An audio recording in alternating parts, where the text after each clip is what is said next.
അസ്സലാമു അലൈക്കും വറഹ്മത്തുള്ളാഹി വബറകാതുഹു. അൽഹംദുലില്ലാ വസ്സലാത്തു വസ്സലാമു അലാ റസൂലില്ലാ വഅലാ ആലിഹി വ അസ്ഹാബിഹി അജ്മഈൻ. അമ്മ ബഅദ്. പ്രിയ സഹോദരങ്ങളെ, സത്യാന്വേഷികളെ, ടു ദി പോയിൻ്റ് എന്ന പ്രോഗ്രാമിലെ ആദ്യത്തെ പ്രോഗ്രാമാണിത്. ഇറാനുമായി ബന്ധപ്പെട്ട് ഈയുള്ളവൻ ഒരു പ്രഭാഷണം നിർവഹിച്ചപ്പോൾ അതിന് ഡോക്ടർ അനിൽ മുഹമ്മദ് മറുപടി പറയുകയുണ്ടായി. ആ മറുപടി കേട്ടപ്പോൾ അദ്ദേഹത്തിന് ദീന് മാത്രമല്ല ദുനിയാവും അറിയുകയില്ല എന്ന് എനിക്ക് ബോധ്യപ്പെട്ടു. തനിക്ക് ദീനറിയില്ല, അഥവാ കിതാബ് അറിയില്ല, അഖീദ അറിയില്ല എന്ന് ഇടക്കിടക്ക് പറയുന്ന ഒരാളാണ്. അതിന് അദ്ദേഹത്തിന് ലജ്ജയൊന്നുമില്ല. എന്നാൽ എല്ലാ ദീനീ കാര്യങ്ങളിലും ഇടപെട്ട് സംസാരിക്കുകയും ചെയ്യും. അങ്ങനെയുള്ള ഒരാൾക്ക് ദുനിയാവിൻ്റെ കാര്യത്തിൽ ഉത്തരവാദിത്തമില്ലാതെ സംസാരിക്കുന്നതിൽ വലിയ പ്രയാസമൊന്നും ഉണ്ടാവുകയില്ല എന്ന് നമുക്ക് മനസ്സിലാക്കാം. അതിനുള്ള ഏറ്റവും വലിയ തെളിവാണ് അദ്ദേഹത്തിൻ്റെ എനിക്കുള്ള മറുപടി എന്ന് പറഞ്ഞുകൊണ്ടുള്ള സംസാരം. ആ സംസാരത്തിലുടനീളം നമുക്ക് കളവുകളും വ്യക്തമായ വൈരുദ്ധ്യങ്ങളും ആരോപണങ്ങളും പരിഹാസങ്ങളുമൊക്കെ കാണാം. യാഥാർത്ഥ്യവുമായി ബന്ധപ്പെട്ടത് മാത്രം ആ സംസാരത്തിലെവിടെയും കാണുക സാധ്യമല്ല. സാധാരണ നിലക്ക് നമുക്കറിയാത്തൊരു കാര്യം മറ്റൊരാൾ പറഞ്ഞാൽ രണ്ട് നിലക്കുള്ള സമീപനമാണ് ആളുകൾ സ്വീകരിക്കുന്നത്. അതിലൊന്ന്, അറിയാത്ത കാര്യം പഠിക്കാനും മനസ്സിലാക്കാനും ശ്രമിക്കും, അന്വേഷിക്കും. രണ്ടാമത്തെ സമീപനം എന്താണ്? തനിക്കറിയാത്തത് ആര് പറഞ്ഞാലും അതിനെ നിഷേധിക്കുക, പറയുന്നവനെ പരമാവധി പരിഹസിച്ച് രക്ഷപ്പെടുക. അനിൽ മുഹമ്മദ് ചെയ്യുന്നത് ഈ ഒരു ഏർപ്പാടാണ്. അദ്ദേഹത്തിന് അറിയാത്തത് പഠിക്കാൻ ശ്രമിക്കുന്നില്ല, പറയുന്നവരെ പരമാവധി പരിഹസിക്കാൻ അദ്ദേഹത്തിന് യാതൊരു മടിയുമില്ല. ഇതാണ് യാഥാർത്ഥ്യം. അതുകൊണ്ട് അനിൽ മുഹമ്മദ് അടക്കമുള്ള ആളുകളോട് എനിക്ക് പറയാനുള്ളത്, പ്രോഗ്രാമുകൾ മുഴുവൻ കേട്ട് വ്യക്തമായി കേട്ട് പഠിക്കാൻ ശ്രമിക്കുക, എന്നിട്ട് പ്രതികരിക്കുക. ഇൻഷാ അല്ലാഹ്. ഇനി ഞാൻ എൻ്റെ പോയിന്റിലേക്ക് വരികയാണ്.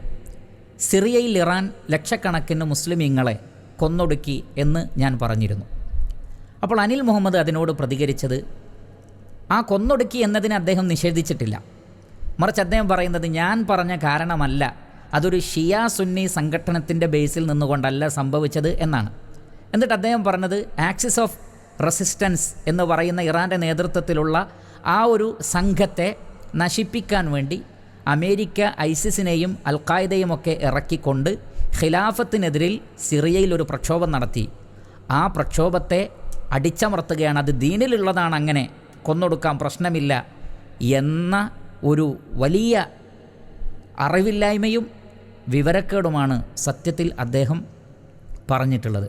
എന്നാൽ പ്രിയപ്പെട്ട സഹോദരങ്ങളെ, യഥാർത്ഥത്തിൽ അവിടെ സംഭവിച്ചത് എന്താണ്? സഹോദരങ്ങളെ, ഞാൻ എൻ്റെ സംസാരത്തിൽ പ്രത്യേകം പറഞ്ഞിരുന്നു, ഞാൻ കൈകാര്യം ചെയ്യുന്നത് പുരാതന ചരിത്രത്തിൽ നിന്നല്ല, ഏറ്റവും ആധുനികമായ കാര്യമാണ് പറയുന്നത് എന്ന് പറഞ്ഞുകൊണ്ടാണ് ഞാൻ പറഞ്ഞത്. കാരണം നാം എല്ലാവരും ജീവിച്ചിരിക്കെ നമ്മളൊക്കെ സാക്ഷികളായ ഒരു ലോകത്ത് നടന്ന സംഭവമാണത്. അന്താരാഷ്ട്ര മാധ്യമങ്ങൾ, പശ്ചിമേഷ്യ കേന്ദ്രീകരിച്ചുകൊണ്ടുള്ള മാധ്യമങ്ങൾ, ഒട്ടനവധി ന്യൂസ് ചാനലുകൾ, ന്യൂസ് മാഗസിനുകൾ, ആർട്ടിക്കിളുകൾ, ഗ്രന്ഥങ്ങൾ തുടങ്ങിയെല്ലാം നമുക്ക് കാണാൻ സാധിക്കുന്ന ഒരു യാഥാർത്ഥ്യമുണ്ട്. ആ പച്ചയായ പകൽ വെളിച്ചം പോലെയുള്ള യാഥാർത്ഥ്യത്തിന് വിരുദ്ധമായിട്ടാണ് അനിൽ മുഹമ്മദ് സംസാരിക്കുന്നത്. എന്നിട്ട് യാഥാർത്ഥ്യം പറഞ്ഞ നമ്മെക്കുറിച്ച് പറയുന്നത് ജൂതനെ പോലെ കളവ് പറയുന്നു തുടങ്ങി പരിഹാസങ്ങളും കുത്തുവാക്കുകളുമാണ് അദ്ദേഹം യഥാർത്ഥത്തിൽ നടത്തിയിട്ടുള്ളത്. എന്നാൽ എന്താണ് യാഥാർത്ഥ്യം? BBC-യും അൽ ജസീറയും ബ്രിട്ടാനിക്കയും തുടങ്ങി ഒട്ടനവധി മാധ്യമങ്ങൾ ഐക്യകണ്ഠേന സിറിയയിലെ പ്രശ്നം എന്താണെന്ന് പറഞ്ഞിട്ടുണ്ട്. അൽ ജസീറയിലുള്ളത് മാത്രം ഞാനൊന്ന് വായിക്കാം. അവിടെ കാണുന്നത്, while lack of freedoms and economic woes drove resentment of the Syrian government, the harsh crackdown on protesters inflamed public anger. അഥവാ സിറിയൻ ഗവൺമെൻറ്റിൻ്റെ നിരന്തരമായ സ്വാതന്ത്ര്യത്തെ അടിച്ചമർത്തുന്ന പ്രവർത്തനങ്ങൾ, സാമ്പത്തിക രംഗത്തുള്ള അരാജകത്വം, തൊഴിലില്ലായ്മ തുടങ്ങി ഒട്ടനവധി പ്രശ്നങ്ങൾ ഈ ഗവൺമെൻറ്റിനോടുള്ള അനിഷ്ടം ജനങ്ങൾക്കിടയിലുണ്ടാക്കി. എന്നാൽ ഗവൺമെൻറ്റിൻ്റെ ഭാഗത്ത് നിന്ന് ഈ പ്രക്ഷോഭകാരികൾക്കെതിരെ ക്രൂരമായിട്ടുള്ള പ്രതികരണമാണ് ഉണ്ടായിട്ടുള്ളത്. അതാണ് സിറിയൻ വാറിൻ്റെ തുടക്കം എന്നാണ് നമുക്ക് കാണാൻ കഴിയുന്നത്. ഇനി 2011 ഇതിൻ്റെ തുടക്കം എങ്ങനെയായിരുന്നു? വളരെ കൃത്യമായി മാധ്യമങ്ങൾ റിപ്പോർട്ട് ചെയ്യുന്നുണ്ട്. ദാറ്റ് മാർച്ച് പീസ്ഫുൾ പ്രൊട്ടസ്റ്റ്സ്, നോക്കൂ, സമാധാനപരമായ സമരങ്ങൾ, erupted in Syria as well after 15 boys were detained and tortured for writing graffiti in support of the Arab Spring. One of the boys, a 13-year-old, was killed after having been brutally tortured. നോക്കൂ, 15ഓളം school വിദ്യാർത്ഥികൾ, ചെറിയ കുട്ടികൾ. അനിലിൻ്റെ ഭാഷ പ്രകാരം നോക്കൂ, ഐസിസിൻ്റെ ആളുകൾ, തീവ്രവാദികൾ, ഖിലാഫത്തിനെതിരെ പ്രക്ഷോഭം നയിച്ചവർ, ഈ 15 സ്കൂൾ വിദ്യാർത്ഥികളെ അവരെക്കുറിച്ചാണ് ഈ പറയുന്നത്. എന്നിട്ട് അവർ അവരുടെ സ്കൂൾ ചുമരിൽ ചില ഗ്രാഫിറ്റികൾ എഴുതികൾ ഉണ്ടായി. അതിനെ വളരെ മോശമായിട്ടാണ് ഗവൺമെൻറ് പ്രതികരിച്ചത്. ഈ കുട്ടികളെ അറസ്റ്റ് ചെയ്തു. 13 വയസ്സുള്ളൊരു കുട്ടിയെ ക്രൂരമായി പീഡിപ്പിച്ചവർ കൊന്നുകളഞ്ഞു, മറ്റുള്ളവരെ പ്രയാസപ്പെടുത്തി. അപ്പോൾ അവരെ വിട്ടുകിട്ടണമെന്നും കുട്ടികൾക്ക് നീതി ലഭിക്കണമെന്ന് പറഞ്ഞുകൊണ്ട് അവരുടെ രക്ഷിതാക്കളും ആ നാട്ടിലുള്ള ആളുകളും, ഇത് ധാര എന്ന് പറയുന്ന പ്രദേശത്ത് നടന്ന സംഭവമാണ്. അങ്ങനെ വളരെ സമാധാനപരമായി അവർ ഇറങ്ങിപ്പുറപ്പെട്ടപ്പോൾ സിറിയൻ ഗവൺമെൻറ് എന്താണ് ചെയ്തത്? The Syrian government led by president Bashar al Assad responded to the protests by killing hundreds of demonstrators and imprisoning many more. 100 കണക്കിന് സമരക്കാരെ കൊന്നുകളയുകയും അതിനേക്കാൾ കൂടുതൽ ആളുകളെ ജയിലിലടയ്ക്കുകയും ചെയ്തു. അങ്ങനെയാണ് പിന്നീട് ഈ പ്രശ്നം രൂക്ഷമായി തീരുന്നത്. വീണ്ടും കാണാം, while the protests in 2011 were mostly non-sectarian. അതേപോലെ തന്നെ അനിൽ മുഹമ്മദ് പറയുന്നുണ്ടല്ലോ, ഇതൊരു സുന്നി ഷിയ വിഷയമൊന്നുമല്ല എന്ന്. എന്നാൽ വീണ്ടും നോക്കുക, ഇതിൻ്റെ തുടക്കം ഇങ്ങനെയായിരുന്നു അനിൽ മുഹമ്മദ് പറഞ്ഞതുപോലെയല്ല, അതിൻ്റെ ഒടുക്കവും അനിൽ മുഹമ്മദ് പറഞ്ഞതുപോലെയല്ല. നോക്കൂ നിങ്ങൾ, while the protests in 2011 were mostly non-sectarian, the armed conflict surfaced starker sectarian divisions.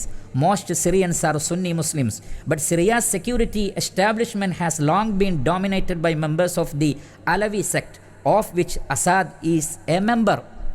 അഥവാ സിറിയയിലെ ഭൂരിപക്ഷം ആളുകളും സുന്നികളാണ്.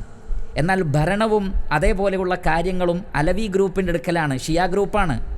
അതിൻ്റെ മെമ്പറാണ് ബഷാർ അസദ്, അയാൾ ഷിയ ആണ്. അതുകൊണ്ട് തന്നെ ഇത് പിന്നീട് സെക്ടേറിയൻ ഡിവിഷൻസിലേക്ക് മാറുകയും അങ്ങനെ സുന്നികളെ തെരഞ്ഞു പിടിച്ച് കൊല്ലുന്ന അവസ്ഥ ഉണ്ടാവുകയും ചെയ്തു. ഇത് ലോകം മുഴുവൻ റിപ്പോർട്ട് ചെയ്ത കാര്യങ്ങളാണ്. ഹിസ്ബുള്ളയുടെ നേതാക്കൾ അംഗീകരിച്ചതാണ്. അതേപോലെ തന്നെ യൂസുഫുൽ കർലാവിയെപ്പോലെ ഈ വിഷയത്തിൽ ഗൗരവമേറിയ പഠനങ്ങൾ നടത്തിയിട്ടുള്ള വ്യക്തികൾ വ്യക്തമാക്കിയ കാര്യമാണ്. എന്നാൽ അനിൽ മുഹമ്മദിൻ്റെ കൈകളിലുള്ള വാർത്ത എന്ന് പറയുന്നത് ഈ കൂട്ടക്കുരുതിയെ ന്യായീകരിച്ച ഗവൺമെൻറ് ജനങ്ങളെ തെറ്റിദ്ധരിപ്പിക്കാൻ വേണ്ടി പറഞ്ഞു പരത്തിയതാണ് അനിൽ മുഹമ്മദിൻ്റെ അടുക്കലുള്ളത്. അതുകൊണ്ടാണ് ആ വാർത്തകളിലൊക്കെ നമുക്ക് കാണാം, the regime framed the opposition as foreign backed terrorist or Sunni extremists, which further polarized the conflict and justified continued violence. Government അതിനെ ചിത്രീകരിച്ചിട്ടുള്ളത് വിദേശ ശക്തികളുടെ സപ്പോർട്ടോടു കൂടിയുള്ള തീവ്രവാദികളും അതേപോലെ തന്നെ സുന്നി ഭീകരവാദികൾ, തീവ്രവാദികളൊക്കെയാണ് ഇതിൻ്റെ പിന്നിലുള്ളത് എന്ന ന്യായം പറഞ്ഞിട്ട് പിന്നെ സുന്നികളെ കൂട്ടക്കുരുതി നടത്തുകയായിരുന്നു യഥാർത്ഥത്തിൽ അവിടെ ചെയ്തിട്ടുള്ളത്. എന്നാൽ സത്യത്തിൽ ഈ പ്രക്ഷോഭത്തിൻ്റെ കാരണമെന്തായിരുന്നു, ന്യായമെന്തായിരുന്നു എന്ന് നമുക്ക് കാണാൻ സാധിക്കും. Lack of political freedoms and democracy, economic woes and corruption, severe drought and sectarian tensions, ഇതൊക്കെ അതിന് കാരണമായി തീർന്നിട്ടുണ്ട്. അപ്പോൾ ഇതാണ് അതിൻ്റെ യാഥാർത്ഥ്യം. എന്നാൽ അനിൽ മുഹമ്മദ് ഈ സിറിയൻ ഗവൺമെൻറ് പറഞ്ഞു പരത്തിയ കളവിനെ യാഥാർത്ഥ്യമായി അംഗീകരിക്കുകയും ലോകം മുഴുവൻ അംഗീകരിച്ച യാഥാർത്ഥ്യത്തെ തള്ളിക്കളയുകയും ചെയ്യുന്നു. ആരോടോ ഉള്ള ദേഷ്യമോ എന്തോ നിലക്കുള്ള പക്ഷപാതിത്വ ചിന്തയോ അന്ധമായ ഏതെങ്കിലും സംഘടനകളോടോ വ്യക്തികളോടോ ഉള്ള വിരോധം കൊണ്ട് അനിൽ മുഹമ്മദിന് സ്വബോധം നഷ്ടപ്പെട്ടിരിക്കുകയാണ്, നീതിബോധം നഷ്ടപ്പെട്ടിരിക്കുകയാണ്, അദ്ദേഹത്തിൻ്റെ ഉള്ളിലെ മനസ്സാക്ഷി അതൊക്കെ നഷ്ടപ്പെട്ടു പോയിരിക്കുകയാണ്. അതുകൊണ്ടാണ് ആ ചെറിയ കുട്ടികളിൽ നിന്ന് തുടങ്ങിയിട്ടുള്ള ആ സിവിൽ വാറിനെ അദ്ദേഹം പറയുന്നത് ഖിലാഫത്തിനെതിരെയുള്ള പ്രക്ഷോഭമായിരുന്നു. അത് ഐസിസും അൽഖായിദയും ഒക്കെയായിരുന്നു അതിന് പിന്നിൽ. അതിനടിച്ചമർത്താൻ വേണ്ടിയാണ് അവർ ചെയ്തിട്ടുള്ളത്. അത് ഇസ്ലാമിലുള്ളതുമാണ് എന്നുള്ള വളരെ ഇസ്ലാമിനെ തന്നെ തെറ്റിദ്ധരിപ്പിക്കുന്ന രൂപത്തിലുള്ള പരാമർശമാണ് ആ വ്യക്തി നടത്തിയിട്ടുള്ളത്. ഇനി നോക്കൂ നിങ്ങൾ, അനിൽ മുഹമ്മദ് പറയുന്നുണ്ടല്ലോ, ഇറാനും റഷ്യയും എല്ലാം ചേർന്ന് ലക്ഷക്കണക്കിന് ആളുകളെ കൊന്നൊടുക്കിയത് ഖിലാഫത്തിന് വേണ്ടിയുള്ള അടിച്ചമർത്തലായിരുന്നു എന്ന്. നോക്കൂ നിങ്ങൾ, നമുക്ക് വാർത്തകളിൽ കാണാം, when locals took to the streets to protest the boys' treatment and demand their release, government security forces opened fire, killing several protesters. ഈ കുട്ടികളുടെ റിലീസിന് വേണ്ടിയും നല്ല ട്രീറ്റ്മെൻറ്റിന് വേണ്ടിയും ആവശ്യപ്പെട്ടുകൊണ്ടാണ് പ്രക്ഷോഭകാരികൾ ഇറങ്ങിയിട്ടുള്ളത്. എന്നാൽ അവരെ വെടിവെച്ചുകൊണ്ടും മറ്റും കൊന്നൊടുക്കുകയായിരുന്നു ഗവൺമെൻറ് ചെയ്തത്. As millions of Syrians joined peaceful protest demanding democratic reforms and the fall of the regime, the government escalated its use of force, deploying the military tanks and artillery against civilian neighborhoods. വളരെ സമാധാനപരമായ peaceful protest ആവശ്യപ്പെടുന്നത് ജനാധിപത്യപരമായ മാറ്റങ്ങൾക്ക് വേണ്ടി ആവശ്യപ്പെട്ടതാണ്. പക്ഷേ മിലിറ്ററിയെ ഉപയോഗിച്ച്, ടാങ്കുകൾ ഉപയോഗിച്ച്, അതേപോലെ തന്നെ മറ്റു സൈനിക സന്നാഹങ്ങളെല്ലാം ഉപയോഗിച്ച് റഷ്യയും ഇറാനും ആ നാട്ടിലെ ജനങ്ങളെയും കുട്ടികളെയും കൊന്നൊടുക്കുകയായിരുന്നു. എന്നിട്ട് പറയുകയാണ് ഇത് ഇസ്ലാമിക ഖിലാഫത്തിൻ്റെ പ്രൊട്ടക്ഷന് വേണ്ടി ചെയ്തിട്ടുള്ളതാണ് എന്ന്. അനിൽ മുഹമ്മദ്, താങ്കളുടെ മനസ്സാക്ഷി എവിടെ പോയി? സത്യസന്ധത എവിടെ പോയി? നീതിക്ക് വേണ്ടി സംസാരിക്കുന്നു, നീതിയോടൊപ്പം നിൽക്കണം, സത്യത്തിൻ്റെ കൂടെ നിൽക്കണം എന്ന് താങ്കൾ നിരന്തരം പറഞ്ഞുകൊണ്ടിരിക്കുന്നുണ്ടല്ലോ. അപ്പോൾ ഇതായിരുന്നോ നീതി? ഇതായിരുന്നോ സത്യം? അതുകൊണ്ട് താങ്കൾ കാര്യങ്ങളെ കൃത്യമായി വിലയിരുത്താൻ ശ്രമിക്കണം എന്നാണ് എനിക്ക് പറയാനുള്ളത്. ഇനി നോക്കൂ, നിങ്ങൾ അനിൽ മുഹമ്മദ് എന്താണ് പറഞ്ഞത്? ഇതൊക്കെ ഐസിസിൻ്റെ ആളുകളാണ്, അൽ ഖായിദയുടെ ആളുകളാണ് എന്നല്ലേ പറഞ്ഞിട്ടുള്ളത്? എന്നാൽ വ്യക്തമായ വാർത്തകൾ നമുക്ക് കാണാൻ സാധിക്കും. According to the Syrian organisation Syrian network for human rights, the Syrian civil war between March 2011 and November 2021 led to 29,735 child deaths. ഏകദേശം 29,735 കുട്ടികൾ കൊല്ലപ്പെട്ടിട്ടുണ്ട് എന്നാണ് അവിടെ പറയുന്നത്. The ruthless offensive, especially the air one, did not distinguish between men, women and children. It could sow a deadly harvest at any time of the day. കുട്ടികളെന്നോ സ്ത്രീകളെന്നോ civilians എന്നോ പ്രക്ഷോഭകാരികളെന്നോ വ്യത്യാസമില്ലാതെ കൊന്നൊടുക്കുകയായിരുന്നു. 30,000-ഓളം കുട്ടികൾ തന്നെ കൊല്ലപ്പെട്ടിട്ടുണ്ട്. അതവർക്ക് കൃത്യമായ എണ്ണമനുസരിച്ച് പറഞ്ഞതാണ്. അതല്ലാത്ത ഒരുപാട് കുട്ടികൾ, അനിൽ മുഹമ്മദിൻ്റെ ഭാഷ പ്രകാരം ഇവരൊക്കെ ഐസിസിൻ്റെ ആൾക്കാരാണ്. ഖിലാഫത്തിനെതിരിൽ പ്രക്ഷോഭം നടത്തിയിട്ട് കൊല്ലപ്പെട്ടതാണ് ഈ 30,000 കുട്ടികൾ. ആലോചിച്ച് നോക്കൂ നിങ്ങൾ അനിൽ മുഹമ്മദിൻ്റെ നീതിബോധവും മനസ്സാക്ഷിയും. ഇനി SOHR, Syrian observatory for human rights, അവർ പറയുന്നത് അവർ പേരെണ്ണിയിട്ടുണ്ട് 5 ലക്ഷം ആളുകൾ കിൽഡ് അക്രോസ് സിറിയ. 5 ലക്ഷം ആളുകൾ കൊല്ലപ്പെട്ടിട്ടുണ്ട്. അതിൽ തന്നെ 2,31,495 ആളുകൾ ഒരു യുദ്ധത്തിലും പങ്കെടുക്കാത്ത, ഒരു സമരത്തിലും പങ്കെടുക്കാത്ത സാധാരണക്കാരായ ആളുകളാണ്. ഇതൊക്കെ പേരുള്ള കണക്കാണ്, അതല്ലാത്തത് ഇഷ്ടം പോലെ ഉണ്ട്. അതേപോലെ തന്നെ എത്ര പേരാണ് അവിടെ പലായനം ചെയ്യേണ്ടി വന്നിട്ടുള്ളത്? 13 മില്യൺ ആളുകൾക്ക് അവരുടെ വീട് നഷ്ടപ്പെട്ടിട്ടുണ്ട്. 13 മില്യൺ ആളുകൾക്ക്. ഇതൊക്കെ ഖിലാഫത്തിനെതിരിൽ പ്രക്ഷോഭം നടത്തിയ ആളുകളാണെന്നാണോ വിശ്വസിക്കേണ്ടത്? ഈ കുട്ടികളും ബലാത്സംഗം ചെയ്യപ്പെട്ട സ്ത്രീകളുടെ എത്രയെത്ര വീഡിയോകൾ കണ്ടു. ഇവരൊക്കെ പ്രക്ഷോഭകാരികളായിരുന്നോ? അനിൽ ആർക്ക് വേണ്ടിയാണ് വാദിക്കുന്നത്? ആരെ തോൽപ്പിക്കാൻ വേണ്ടിയാണ് ഇത് വാദിക്കുന്നത്? അതുകൊണ്ട് പ്രിയപ്പെട്ട സഹോദരങ്ങളെ, അനിൽ മുഹമ്മദ് വായിച്ചതൊക്കെ തെറ്റാണ്, മനസ്സിലാക്കിയതും തെറ്റാണ്. ലോകം മൊത്തത്തിൽ അംഗീകരിച്ച കാര്യമാണ് ഞാനിവിടെ പറഞ്ഞിട്ടുള്ളത്. പിന്നെ നമുക്കെല്ലാവർക്കും അറിയാവുന്ന ഒരു യാഥാർത്ഥ്യമുണ്ട്. ഈ പറഞ്ഞ ഐസിസ് ആകട്ടെ, അൽ ഖായിദയാകട്ടെ, ഈ പറഞ്ഞ രാജ്യങ്ങളിലൊക്കെ ഉണ്ട്. ആരാണ് അവരെ സൃഷ്ടിച്ചത്? അമേരിക്കയും ഇസ്രായേലും. ആർക്കാണിതറിയാത്തത്? എന്തിനാണ് സൃഷ്ടിച്ചത്? അവരുടെ പേര് പറഞ്ഞുകൊണ്ട് മുസ്ലിമീങ്ങളെ കൊന്നൊടുക്കാൻ വേണ്ടി. അത് അമേരിക്കയും ചെയ്യുന്നു, ഇസ്രായേലും ചെയ്യുന്നു. അതേ കാര്യം തന്നെയാണ് ഇറാനും ചെയ്തിട്ടുള്ളത്. ഐസിസിൻ്റെ പേര് പറഞ്ഞ്, അൽ ഖായിദയുടെ പേര് പറഞ്ഞുകൊണ്ട് സുന്നികളെ, മുസ്ലിമീങ്ങളെ കൊന്നൊടുക്കുന്ന ഏർപ്പാട് അമേരിക്കയെ പോലെ, ഇസ്രായേലിനെ പോലെ ആരും ചെയ്യുന്നു, ഇറാനും ചെയ്യുന്നു. അവരുടെ സാന്നിധ്യത്തെ നമ്മളാരും നിഷേധിക്കുന്നില്ല. പക്ഷെ അവരാരാണ്, അവരെ ആര് സൃഷ്ടിച്ചു എന്നുള്ളത് എല്ലാവർക്കും അറിയാവുന്ന യാഥാർത്ഥ്യങ്ങളായിരിക്കെ അവരുടെ എല്ലാം സാന്നിധ്യമുണ്ട് എന്നുള്ളതൊന്നും അനിൽ മുഹമ്മദ് പറഞ്ഞതിനെ സാധൂകരിക്കുന്നതല്ല. മറിച്ച് ഇതിൻ്റെ ശരിയായ യാഥാർത്ഥ്യം ഇതാണ്. പ്രിയപ്പെട്ട സഹോദരങ്ങളെ, ഇതൊക്കെ ഓതൻറ്റിക്കായിട്ടുള്ള സ്രോതസ്സുകളിൽ നിന്ന് എടുത്തിട്ടുള്ള വാർത്തകളാണ്. എല്ലാവരും അവലംബിക്കുന്ന സ്രോതസ്സുകളിൽ നിന്നെടുത്ത വാർത്തകളാണ്. പക്ഷേ സങ്കടകരമെന്ന് പറയട്ടെ, അനിൽ മുഹമ്മദിന് ഇതൊന്നും സ്വീകാര്യമല്ല. അദ്ദേഹത്തെ എന്തോ നിലക്കുള്ള അന്ധത ബാധിച്ചിരിക്കുന്നു. ആരോടോ ഉള്ള വെറുപ്പോ വിദ്വേഷമോ അദ്ദേഹത്തെ ബാധിച്ചിരിക്കുന്നു. അതല്ലാതെ ഇറാനോടുള്ള സ്നേഹം കൊണ്ടാണ് എന്നൊന്നും എനിക്ക് തോന്നുന്നില്ല. ഷിയാക്കളോടുള്ള സ്നേഹം കൊണ്ടാണ് എന്നും തോന്നുന്നില്ല. മറിച്ച് മറ്റാരെയോ അദ്ദേഹത്തിന് എതിർക്കേണ്ടതുണ്ട്. അതുകൊണ്ട് തന്നെ പല സത്യങ്ങളും അദ്ദേഹം കണ്ടില്ല എന്ന് നടിക്കുകയാണ്. അതുകൊണ്ടാണ് ലോകം മുഴുവൻ അംഗീകരിച്ച വാർത്തകൾ അദ്ദേഹം എടുക്കുന്നില്ല. എന്നാൽ ഇറാൻ പ്രചരിപ്പിക്കുന്ന കള്ളവാർത്തകൾ എടുക്കുന്നു. അദ്ദേഹത്തിൻ്റെ ഒരു സംസാരത്തിൻ്റെ ശൈലി കണ്ടാൽ നമുക്ക് തോന്നുന്നത് ജിബ്രീൽ അലൈഹി സ്വലാത്തു വസ്സലാം വഹി അദ്ദേഹത്തിന് നൽകുന്നുണ്ട്. അതുകൊണ്ട് തന്നെ അത് കുറ്റമറ്റ വാർത്തകളാണ്. ബാക്കിയുള്ളവർക്ക് ലഭിക്കുന്നതൊക്കെ അവരുടേതായ വാർത്തകൾ മാത്രമാണ് എന്ന് തോന്നിപ്പോകും പല സംസാരങ്ങളും കേട്ടാൽ. ശരി, ഇനി അനിൽ മുഹമ്മദ് ഇതൊന്നും അംഗീകരിക്കുന്നില്ലെങ്കിൽ പോകട്ടെ. സിറിയയിൽ യുദ്ധത്തിൽ പങ്കെടുത്ത ഇറാൻ്റെ ഭാഗമായി കൊണ്ട് പങ്കെടുത്ത ഹിസ്ബുള്ള, ഇറാൻ്റെ സൃഷ്ടിയാണ് ഹിസ്ബുള്ള എന്നുള്ളത് ആർക്കും നിഷേധിക്കാൻ പറ്റാത്ത യാഥാർത്ഥ്യമാണല്ലോ. ഹിസ്ബുള്ളയുടെ സ്ഥാപക നേതാക്കൾ അവർ പറയട്ടെ, സിറിയയിൽ അവരെന്താണ് ചെയ്തത്? അനിൽ മുഹമ്മദ് പറഞ്ഞതാണോ അതല്ല ഞങ്ങൾ പറഞ്ഞതാണോ? അത് ഹിസ്ബുള്ള തന്നെ പറയട്ടെ, അതോടുകൂടി പ്രശ്നം അവസാനിക്കുമല്ലോ. നമുക്ക് ആ ക്ലിപ്പൊന്ന് കേൾക്കാം.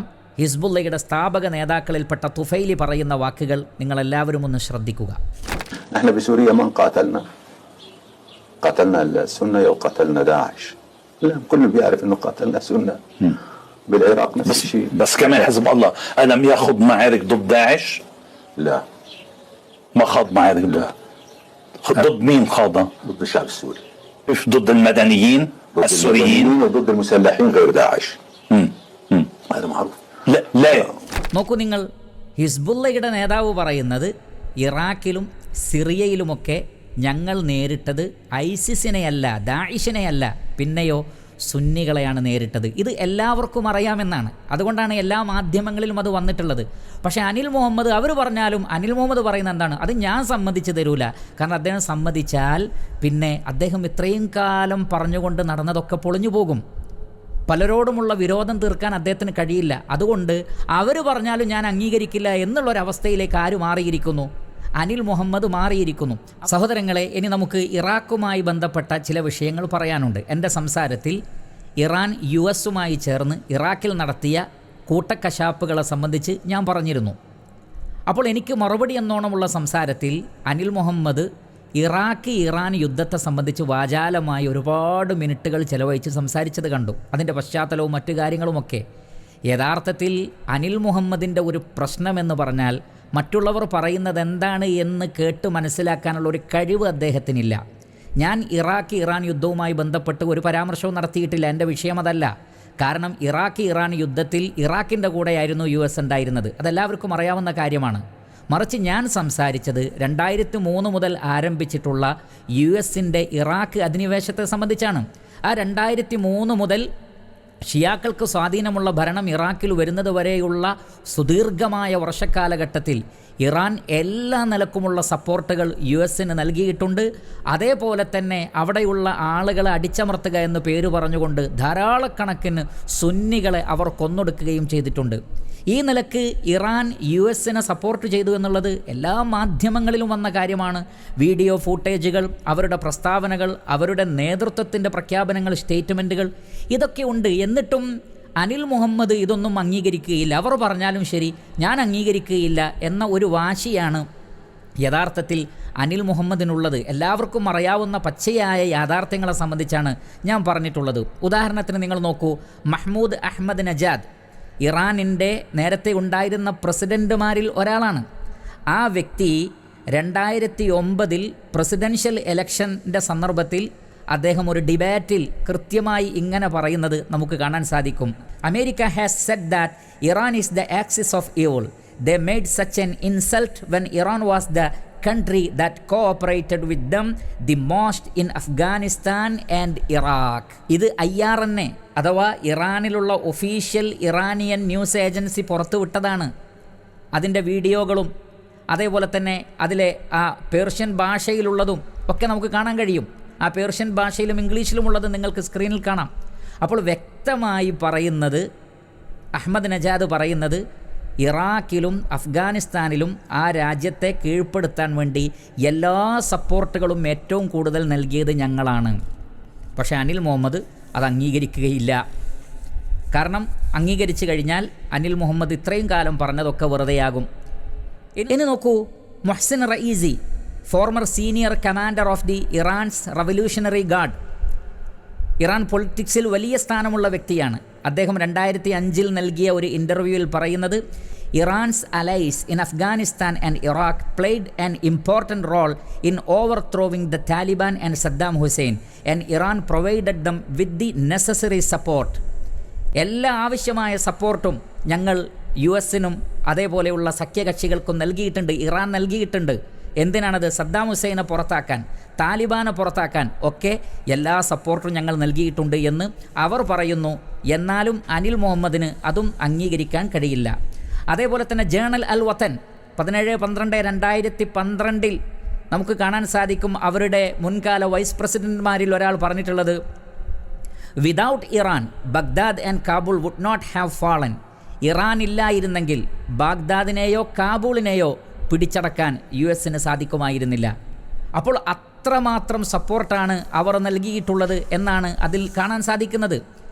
അതേപോലെ തന്നെ ജവാദ് സരീഫ് എന്ന് പറയുന്ന ഇറാനിൻ്റെ മുൻകാല വിദേശകാര്യമന്ത്രി, അദ്ദേഹം പറയുന്നത് in the Afghanistan negotiations with the United States in 2001, if it wasn't for Soleimani, I would not have achieved anything.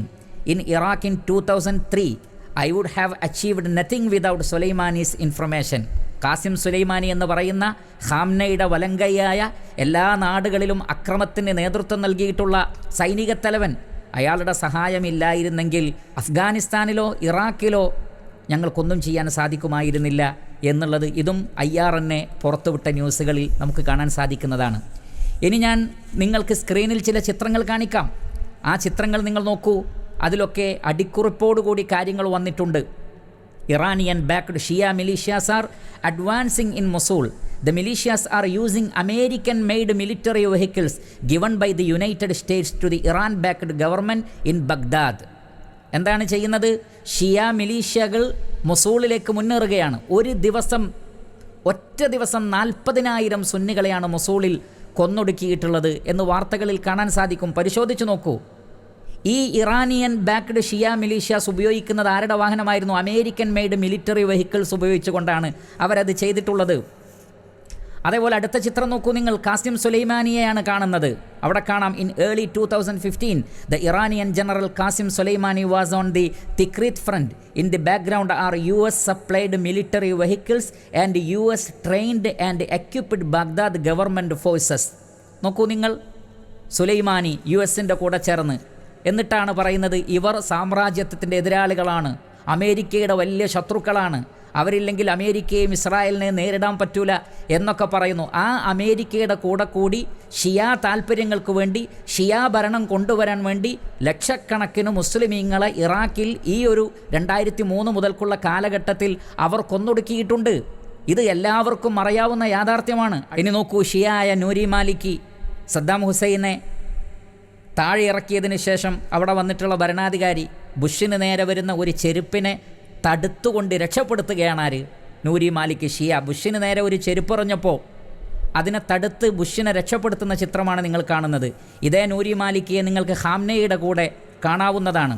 ഇനി അടുത്ത ചിത്രത്തിൽ നിങ്ങൾ നോക്കൂ. അബ്ദുൽ അസീസ് അൽ ഹക്കീം US പ്രസിഡൻറ്റുമായി മീറ്റ് ചെയ്യുകയാണ്. ഇതിൻ്റെ വീഡിയോ ഫുട്ടേജുകളുണ്ട്. എന്താണ്? ഇറാഖിൽ ഷിയ ഭരണം കൊണ്ടുവരാൻ സഹായിച്ചതിന് നന്ദി പ്രകടിപ്പിച്ചുകൊണ്ട് അദ്ദേഹത്തിന് നന്ദി പറയുന്ന വാക്കുകളാണ് നമുക്ക് കാണാൻ സാധിക്കുന്നത്. അപ്പോൾ ചുരുക്കത്തിൽ പ്രിയപ്പെട്ട സഹോദരങ്ങളെ, ഇറാഖിൽ US കൂടെ ചേർന്ന് ഇറാൻ നടത്തിയ കാര്യങ്ങളെക്കുറിച്ച് ഞാൻ പറഞ്ഞിട്ടുള്ളത് ഈ ഒരു കാലഘട്ടവുമായി ബന്ധപ്പെട്ടാണ്. ഇത് നിഷേധിക്കാൻ പറ്റാത്ത യാഥാർത്ഥ്യമാണ്. പക്ഷേ വിഷയമെന്താണ് എന്ന് പഠിക്കാതെ ഞാൻ കളവ് പറയുന്നു, ഗീബൽസ് പോലും തോറ്റുപോകുന്ന കളവുകൾ പറയുന്നു, ജൂതൻ്റെ പണിയെടുക്കുന്നു എന്ന് ഒക്കെ പറഞ്ഞുകൊണ്ട് എന്നെ പരിഹസിച്ചുകൊണ്ട് യഥാർത്ഥത്തിൽ വീഡിയോ ഇറക്കിയ അനിൽ മുഹമ്മദിനാണ് ഒന്നും തിരിയാത്തത്, ഒരു ചുക്കും തിരിയാത്തത്. ലോകത്തെന്താണ് നടക്കുന്നത് എന്നതുപോലും അറിയില്ല. ഒരാൾ പറയുന്നത് എന്താണ് എന്ന് മനസ്സിലാക്കാനുള്ള കഴിവ് പോലുമില്ല. പിന്നെ അദ്ദേഹം ഇടയ്ക്കിടയ്ക്ക് പുട്ടിന് തേങ്ങയിടുന്ന മാതിരി പറയുന്നുണ്ട്, നിങ്ങൾ ദീനു പറയുന്ന ആളുകൾ ദുനിയാവിൻ്റെ വിഷയം കൈകാര്യം ചെയ്യാൻ അത് ശ്രമിക്കരുത് എന്നൊക്കെ. സത്യത്തിൽ ദീനു പറയുന്ന ആളുകൾക്ക് രാഷ്ട്രീയം പറയാൻ അറിയില്ല, അല്ലെങ്കിൽ ദുനിയാവുമായി ബന്ധപ്പെട്ട കാര്യങ്ങൾ അറിയില്ല എന്നുള്ളത് നിങ്ങളുടെ വ്യാമോഹം മാത്രമാണ്. അത് എട്ടാക്കി മടക്കി പോക്കറ്റിൽ വെക്കുന്നതാണ് നല്ലത്. മറിച്ച് ദീനിനെക്കുറിച്ച് പറയാൻ അറിയുമെങ്കിൽ അതേപോലെ തന്നെ നന്നായി ദുനിയാവിനെക്കുറിച്ച് പറയാനും ദീനിൽ അറിവുള്ള ആളുകൾക്കേ സാധിക്കുള്ളൂ. കാരണം അവർക്കതിലൊക്കെ ഒരു അമാനത്തുണ്ട്. അപ്പോൾ ദീൻ എങ്ങനെയാണോ പ്രമാണബദ്ധമായി പഠിക്കുന്നത്, അതേപോലെ തന്നെ ദുനിയാവിനെക്കുറിച്ച് സംസാരിക്കുമ്പോഴും സത്യസന്ധമായും മാക്സിമം റിയാലിറ്റിയിൽ നിന്നുകൊണ്ട് സംസാരിക്കണമെന്ന ബോധം അവർക്ക് മാത്രമേ ഉള്ളൂ. എന്ന് മാത്രമല്ല, രാഷ്ട്രീയവുമായി ബന്ധപ്പെട്ട വിഷയമെന്ന് പറയുന്നത് ദീനിൽ നിന്ന് പുറത്താണോ? അങ്ങനെ വിചാരിക്കുന്നുണ്ടോ നിങ്ങൾ? എന്നാൽ അറിയുക, റസൂലുള്ളാഹി സ്വല്ലല്ലാഹു അലൈഹി വസല്ലമയിൽ നിന്നും സ്ഥിരപ്പെട്ട 100-ലധികം ഹദീസുകളിൽ ഒരു രാജ്യത്ത് ജീവിക്കുന്ന ആളുകൾ സ്വീകരിക്കേണ്ട മര്യാദകളെക്കുറിച്ചും ഭരണാധികാരികളുമായി ബന്ധപ്പെട്ടതും ഭരണീയരുമായി ബന്ധപ്പെട്ട വിഷയങ്ങളാണത്. അത് അഖീദയുടെ ഭാഗമായി പഠിപ്പിക്കുന്നു ഇസ്ലാം. അഖീദയുടെ ഭാഗമാണ് രാഷ്ട്രീയമെന്ന് പറയുന്നത്, അതിലെ നിലപാടുകൾ എന്ന് പറയുന്നത്. എന്നാൽ അഖീദ എനിക്കറിയില്ല എന്ന് ലജ്ജയില്ലാതെ പറയുന്ന അനിൽ മുഹമ്മദിന് പിന്നെ എങ്ങനെയാണ് യഥാർത്ഥ രാഷ്ട്രീയം മനസ്സിലാകുന്നത്? അതുകൊണ്ട് രാഷ്ട്രീയം എന്നുള്ളത് അഖീദയുടെ ഭാഗമാണ്. കിതാബ് തിരിയുന്ന ആളുകൾക്ക് അതറിയുകയുള്ളൂ. അതുകൊണ്ട് തന്നെ എവിടെ എപ്പോൾ എങ്ങനെയൊക്കെ പ്രതികരിക്കണം എന്നുള്ള വിഷയത്തിലും എന്തെല്ലാം നിലപാടുകൾ രാഷ്ട്രീയത്തിൽ സ്വീകരിക്കണം എന്നുള്ള വിഷയത്തിലുമൊക്കെ ഇസ്ലാമിന് വ്യക്തമായ കാഴ്ചപ്പാടുകളുണ്ട്. അതുകൊണ്ട് തന്നെ തികഞ്ഞ ഉൾക്കാഴ്ചയോടുകൂടി രാഷ്ട്രീയം പറയാൻ കഴിയുന്നത് മതപണ്ഡിതന്മാർക്ക് തന്നെയാണ്. മതത്തെക്കുറിച്ചോ കിതാബിനെക്കുറിച്ചോ അഖീദയെക്കുറിച്ചോ അറിയാത്ത ആളുകൾക്ക് അത് കൈകാര്യം ചെയ്യാൻ കഴിയില്ല. അതുകൊണ്ടാണ് അനിൽ മുഹമ്മദ് ഒട്ടനവധി വൈരുദ്ധ്യങ്ങൾ പറയുന്ന അവസ്ഥ ഉണ്ടാകുന്നത്. ആ വൈരുദ്ധ്യങ്ങൾ എന്താണ് എന്ന് പിന്നീട് ഞാൻ വിശദീകരിക്കുന്നതാണ്. അതേ സന്ദർഭത്തിൽ ഒരു കാര്യം ഞാനിവിടെ പ്രത്യേകം ഉണർത്താൻ ശ്രമിക്കുന്നു, തെറ്റിദ്ധാരണ ഉണ്ടാവാതിരിക്കാൻ വേണ്ടി. ഞാൻ നേരത്തെ സൂചിപ്പിച്ചല്ലോ, രാഷ്ട്രീയ വിഷയത്തിൽ വ്യക്തമായ കാഴ്ചപ്പാടുകൾ ഇസ്ലാം മുന്നോട്ട് വെക്കുന്നുണ്ട്. അതിൽപ്പെട്ടതാണ് ഒരു ഭരണകൂടത്തിൻ്റെ കൈകളിൽ എല്ലാ നിലക്കുമുള്ള ആയുധങ്ങളും സൈന്യങ്ങളും സന്നാഹങ്ങളും ഉള്ളപ്പോൾ ആ ഭരണകൂടത്തെ താഴെ ഇറക്കാൻ വേണ്ടി പ്രക്ഷോഭങ്ങൾ നടത്തുന്നതും സമരം ചെയ്യുന്നതും അതിനെതിരെ സംഘടിക്കുന്നതുമൊന്നും ഇസ്ലാം അനുവദിക്കുന്നില്ല. എന്തുകൊണ്ട്? ഭരണാധികാരികളുടെ ക്രൂരത അംഗീകരിക്കുന്നത് കൊണ്ടല്ല, മറിച്ച് അങ്ങനെ ഇറങ്ങിപ്പുറപ്പെട്ടാൽ ഉപകാരത്തേക്കാൾ കൂടുതൽ ഉപദ്രവമുണ്ടാകും. സിറിയയിലും അതേപോലെയുള്ള സ്ഥലങ്ങളിലുമൊക്കെ സംഭവിച്ചത് അതാണ്. അതേപോലെ തന്നെ അറബ് വസന്തം എന്ന് പറഞ്ഞുകൊണ്ടൊക്കെ പല ആളുകളും പാടിപ്പുകഴ്ത്തുന്ന കാര്യം, അതിൻ്റെയൊക്കെ പിന്നിൽ അമേരിക്ക അടക്കമുള്ള ഇഖ്വാനികളടക്കമുള്ള പല കക്ഷികളുടെയും താല്പര്യങ്ങളുണ്ട്. അതിൻ്റെ പേരിലുണ്ടായ പ്രക്ഷോഭങ്ങളൊക്കെ ഏറ്റവും അപകടകരമായ ഒരവസ്ഥയിലേക്കാണ് എത്തിയിട്ടുള്ളത്. ലക്ഷക്കണക്കിന് ആളുകൾ കൊല്ലപ്പെടുന്ന അവസ്ഥയാണ് ഉണ്ടായിട്ടുള്ളത്. അതുകൊണ്ടാണ് പ്രവാചകൻ സല്ലല്ലാഹു അലൈഹി വസല്ലം ആ വിഷയത്തിലൊക്കെ തികഞ്ഞ ഉൾക്കാഴ്ച നൽകിയിട്ടുണ്ട്. അത്തരം രീതികൾ അനുവദിക്കപ്പെടുന്ന സാഹചര്യങ്ങളെക്കുറിച്ചൊക്കെ ഇസ്ലാമിലുണ്ട്. അതുകൊണ്ട് തന്നെ സിറിയയിലും മറ്റും നടന്ന പ്രക്ഷോഭങ്ങളെ ഇസ്ലാമികമായി ന്യായീകരിക്കുന്നു എന്ന് ഈ പറഞ്ഞതുകൊണ്ട് ആരും അർത്ഥമാക്കരുത്. എന്നാൽ ഷിയാക്കളുടെ അജണ്ട, ഇറാനിൻ്റെ അജണ്ട, അവർ ചെയ്ത ക്രൂരതകളെ വിശദീകരിക്കാതിരിക്കാൻ നിർവാഹമില്ല എന്നുകൂടി ആഡ് ചെയ്തുകൊണ്ട് മനസ്സിലാക്കുക. ഇനി ഞാൻ അനിൽ മുഹമ്മദിൻ്റെ ചില വൈരുദ്ധ്യങ്ങളിലേക്ക് നിങ്ങളുടെ ശ്രദ്ധ ക്ഷണിക്കുകയാണ്. കിതാബ് തിരിയാത്ത ആളുകൾ, അഖീദ തിരിയാത്ത ആളുകൾ ഇതുപോലുള്ള വിഷയങ്ങൾ കൈകാര്യം ചെയ്താൽ ഉണ്ടാകാവുന്ന പൂർവാപര വൈരുദ്ധ്യങ്ങളാണ് ശ്രദ്ധിക്കുക. തനിക്ക് കിതാബ് അറിയില്ല, അഖീദ അറിയില്ല എന്ന് ആവർത്തിച്ച് പറയുന്ന വ്യക്തി ദീനുമായി ബന്ധപ്പെടുത്തി പറഞ്ഞ കാര്യമാകട്ടെ ഒരുപാട് അബദ്ധങ്ങളുള്ള കാര്യവും. അതിൽ ഒന്ന്, നാം നേരത്തെ സൂചിപ്പിച്ചതുപോലെ ഒരു ഭരണകൂടത്തിനെതിരെ ഇറങ്ങിപ്പുറപ്പെടുന്നതിനെ ഇസ്ലാം പ്രോത്സാഹിപ്പിക്കുന്നില്ല. അതുകൊണ്ട് വലിയ അപകടങ്ങളുണ്ട് എന്ന് പറയുന്നു. പക്ഷേ അങ്ങനെ ഇറങ്ങിയാൽ ഈ രൂപത്തിൽ കുട്ടികളെയും സ്ത്രീകളെയും കൊന്നൊടുക്കിക്കൊണ്ടും നിരപരാധികളായ ആളുകളെ നാട് കടത്തിക്കൊണ്ടും ലക്ഷക്കണക്കിന് സാധാരണക്കാരെ കൊന്നൊടുക്കിക്കൊണ്ടുമാണ് അവരെ കൈകാര്യം ചെയ്യേണ്ടത് എന്ന് ഇസ്ലാം എവിടെയും പഠിപ്പിക്കുന്നില്ല. അതുകൊണ്ട് തന്നെ ഇദ്ദേഹം ഈ പറഞ്ഞത് തെറ്റാണ്, ഇസ്ലാമിനെ തെറ്റിദ്ധരിപ്പിക്കുന്നതാണ്. അദ്ദേഹം അത് തിരുത്തുക തന്നെ വേണം. ഇങ്ങനെയാണോ ഇസ്ലാമിനെ മനസ്സിലാക്കേണ്ടത്? കിതാബ് അറിയാത്തവർ ഇതേപോലുള്ള കാര്യങ്ങൾ പറഞ്ഞാലുള്ളൊരവസ്ഥയാണത്. ഇനി രണ്ടാമത്തത്, അദ്ദേഹം പറഞ്ഞല്ലോ ഖിലാഫത്തിനെതിരിൽ പ്രക്ഷോഭം നടത്തുമ്പോൾ അത് അടിച്ചമർത്തപ്പെടേണ്ടതാണ്. ശരി, ഇത് സിറിയയിൽ മാത്രം ബാധകമായ കാര്യമാണോ?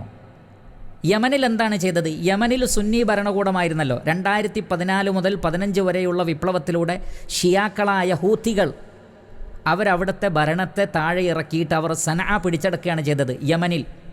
ഇത് ശരിയാണോ? അത് ഇസ്ലാമിക ഖിലാഫത്തല്ലേ? അതല്ല ഷിയാ ഭരണം ഉള്ളിടത്ത് മാത്രമാണോ ഇസ്ലാമിക ഖിലാഫത്ത്?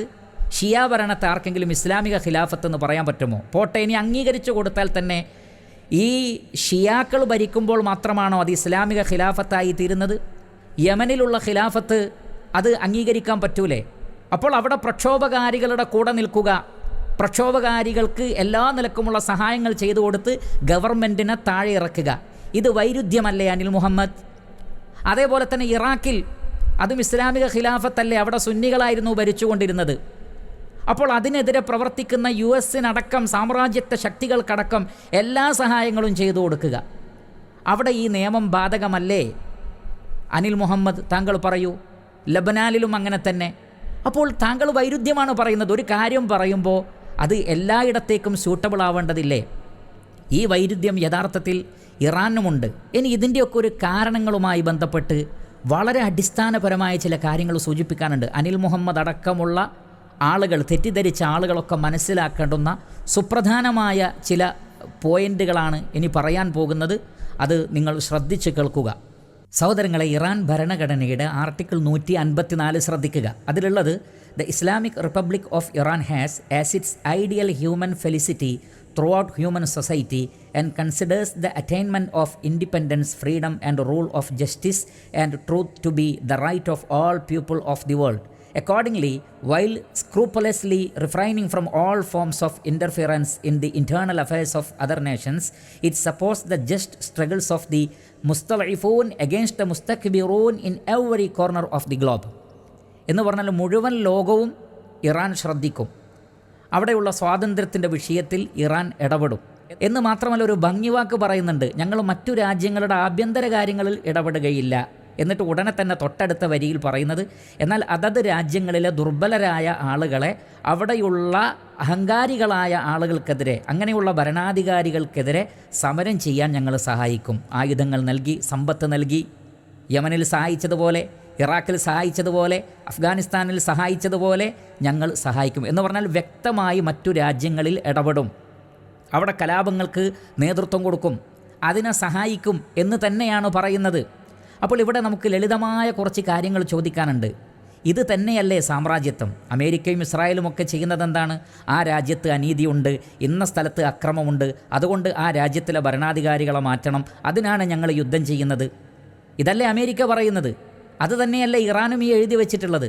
അതല്ല ഈ സാമ്രാജ്യത്വം എന്ന് പറഞ്ഞാൽ അതൊക്കെ അമേരിക്കയും ഇസ്രായേലും ചെയ്യുമ്പോൾ മാത്രമാണ് മറ്റു രാജ്യങ്ങൾ, അതല്ലെങ്കിൽ മുസ്ലിം പേരുള്ള രാജ്യങ്ങൾ ചെയ്താൽ അതങ്ങനെയല്ല എന്നൊരു വാദമുണ്ടോ? സാധാരണ നിലക്ക് തീവ്രവാദം, ഭീകരവാദം എന്ന് പറയുമ്പോൾ അത് മുസ്ലിമീങ്ങൾക്ക് മാത്രം ബാധകമാണ്. ക്രിസ്ത്യാനി ചെയ്താലും ഹിന്ദു ചെയ്താലും ജൂതൻ ചെയ്താലും അത് ഭീകരതയല്ല, മുസ്ലിങ്ങൾ ചെയ്താലാണ് ഭീകരത എന്ന് പറയുന്നത് പോലെ സാമ്രാജ്യത്വം എന്ന് പറഞ്ഞാൽ ഇത് അമേരിക്കക്കും ഇസ്രായേലിനും മാത്രം പറഞ്ഞതാണോ?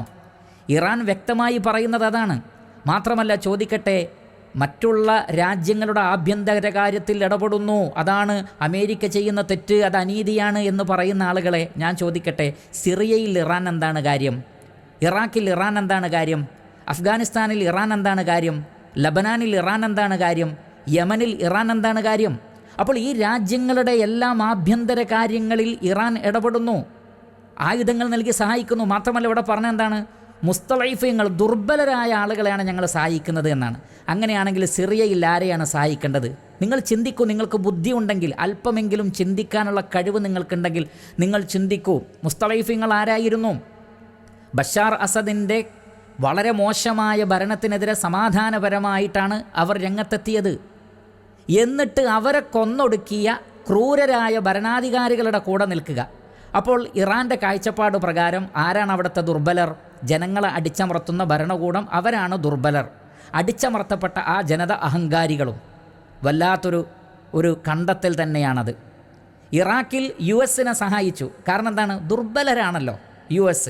അതുകൊണ്ട് തന്നെ ദുർബലരായ US സഹായിച്ചിട്ട് അഹങ്കാരികളായ ആളുകളെ ഇല്ലാതാക്കി. ഇങ്ങനെയാണോ വിചാരിക്കേണ്ടത്? അപ്പോൾ ആരാണ് ദുർബലർ എന്നൊക്കെ ഇറാനിന് ചില നിർവചനങ്ങളുണ്ട്. എന്ന് പറഞ്ഞാൽ വ്യക്തമായ ഷിയ താല്പര്യം. അതുകൊണ്ടാണ് സിറിയയിൽ ഭരണകൂടം ഷിയാക്കളായിരുന്നു, അതുകൊണ്ട് അവരുടെ കൂടെ നിന്നു. മറ്റു പ്രദേശങ്ങളിൽ ഭരണകൂടം സുന്നികളായിരുന്നു, അതുകൊണ്ട് അവർക്കെതിരിൽ നിന്നു. ഇതാണ് അവർ ചെയ്തുകൊണ്ടിരുന്നത്. അങ്ങനെ സുന്നികളെയാണ് യഥാർത്ഥത്തിൽ അമേരിക്കയും ഇസ്രായേലുമൊക്കെ കൊന്നൊടുക്കിയതിനേക്കാൾ ഒരുപാട് ഇരട്ടി ഇറാൻ ചെയ്തിട്ടുണ്ട് എന്ന് പറയുന്നത് ആരാണ്? ഇറാനിൻ്റെ ഔദ്യോഗിക വക്താക്കൾ തന്നെ. കേട്ടു നോക്കൂ, ആ ക്ലിപ്പ് ഞാൻ നിങ്ങളെ കേൾപ്പിക്കാം. چون الان ما خودمون از اسرائیل، از آمریکا، از هر جا که ما میریم تو دنیا بدن، از رژیم پهلوی دیگه ما نمیتونیم بگیم اسرائیل بده، شاه بد بود، اون بد بود، این بده، اون بده. چون الان فعلا خودمون از همه بدتریم و بلاهایی داریم سر مردم خودمون میاریم تو همه زمینه‌ها. هیچ کدوم از اینا به این میزان نیوردن. حالا اسرائیل رو که گفتم، دوست دارم اینو بگم. ببینید شما آمار کشته های سوریه، فقط کشته هاش، حالا آواره هاش و تخریباش و مهاجرینش اینا رو کاری نداریم، 500,000 نفره که به حال ما تو این قضیه نقش داشتیم. یا یمن الان ببینیم 7 سال جنگ داخلیه که ما تو این قضیه نقش داشتیم و ما داریم مسلمان کشی راه انداختیم. شما مجموع کشته های فلسطینی ها توسط اسرائیل رو اگر حساب کنید، من بعید میدونم به مثلا 100,000 یا 200,000 تا به تازه برسه. ولی ما الان مسلمان کشیمون بیشتر از اسرائیل شده. സഹോദരങ്ങളെ കേട്ടല്ലോ, ഇതേതെങ്കിലും ഒരു സാധാരണ സ്ത്രീ പറയുന്ന വാക്കുകളല്ല. മുൻ ഇറാൻ പ്രസിഡന്റ് അക്ബർ ഹാഷിമി റഫ്സൻജാനിയുടെ മകളായിട്ടുള്ള ഫൈസ റഫ്സൻജാനി, അവരാണ് പറയുന്നത്, രണ്ട് കാര്യങ്ങളാണ് പറഞ്ഞത്. ഒന്ന്, അമേരിക്കയും ഇസ്രായേലും കൊന്നൊടുക്കിയതിനേക്കാൾ കൂടുതൽ മുസ്ലിമീങ്ങളെ ഇറാൻ കൊന്നൊടുക്കിയിട്ടുണ്ട്. അവർ കാണിച്ചതിനേക്കാൾ വലിയ ക്രൂരതകൾ ഇറാൻ കാണിച്ചിട്ടുണ്ട് എന്നാണ് പറയുന്നത്. പ്രിയപ്പെട്ട സഹോദരങ്ങളെ, യാഥാർത്ഥ്യങ്ങൾ മനസ്സിലാക്കുക. അനിലിനെ പോലെയുള്ള ആളുകൾ കാര്യങ്ങൾ പഠിക്കാൻ ശ്രമിക്കുക. ഇനി അനിൽ മുഹമ്മദിനോടും സമാനമായി ചിന്തിക്കുന്ന ആളുകളോടും പച്ചയായ ഒരു യാഥാർത്ഥ്യം ഞാൻ നിങ്ങളുടെ ശ്രദ്ധയിൽപ്പെടുത്തുകയാണ്. നമ്മൾ ഇറാനെ പഠിക്കുമ്പോൾ കേവലം ഒരു രാഷ്ട്രീയമായ പഠനത്തിൽ അതിനെ ഒതുക്കാൻ സാധ്യമല്ല. കാരണം ഇറാനിൻ്റെ രാഷ്ട്രീയവും മതവും വേർപിരിക്കാൻ പറ്റാത്ത വിധം ചേർന്ന് നിൽക്കുന്നതാണ്. ഒരു മതരാഷ്ട്രവാദം വാദിക്കുന്നവരാണ് യഥാർത്ഥത്തിൽ ഇറാനിലെ ഇസ്നാശരിയാക്കൾ എന്ന് പറയുന്ന ഷിയ വിഭാഗം. അവർക്ക് മറ്റുള്ളവരുടെ ഭരണം അംഗീകരിക്കാൻ കഴിയില്ല പ്രിയപ്പെട്ടവരെ. അതുകൊണ്ട് തന്നെ ഫലസ്തീനു വേണ്ടി അവർ ചെയ്തു എന്നത് അംഗീകരിച്ചാലും, വേറെ ഏത് രാജ്യത്തിനു വേണ്ടി അവർ സമരം ചെയ്യുന്നു എന്ന് അംഗീകരിച്ചാലും അതൊന്നും ഇസ്ലാമിന് വേണ്ടിയല്ല, ഷിയാക്കൾക്ക് വേണ്ടി മാത്രമാണ്. കാരണം ഷിയാക്കളുടേതല്ലാത്തൊരു ഭരണം അവർ അംഗീകരിക്കുകയില്ല. മഹാനായ അബൂബക്കർ സിദ്ദീഖ് റളിയല്ലാഹു അൻഹുവിനെ അംഗീകരിക്കാത്തവർക്ക് ഇവിടെയുള്ള ഈ ഭരണാധികാരികൾ അംഗീകരിക്കാൻ പറ്റുമോ? മഹാനായ ഉമർ ഇബ്നുൽ ഖത്താബ് റളിയല്ലാഹു അൻഹുവിനെ അംഗീകരിക്കാത്തവർക്ക്, ഉസ്മാൻ ഇബ്നു അഫ്ഫാൻ റളിയല്ലാഹു അൻഹുവിനെ അംഗീകരിക്കാൻ പറ്റാത്ത ആളുകൾക്ക്, അതേപോലെയുള്ള പ്രഗത്ഭരായ സ്വഹാബികളുടെ ഖിലാഫത്തിനെ അംഗീകരിക്കാൻ പറ്റാത്തവർക്കാണോ മറ്റുള്ള ഈ കാലഘട്ടത്തിൽ ജീവിക്കുന്ന ഭരണാധികാരികൾ അംഗീകരിക്കാൻ പറ്റുന്നത്? അതുകൊണ്ട് പ്രിയപ്പെട്ടവരെ, നിങ്ങൾ ഷിയാക്കളുടെ ആ ആശയം മനസ്സിലാക്കുക.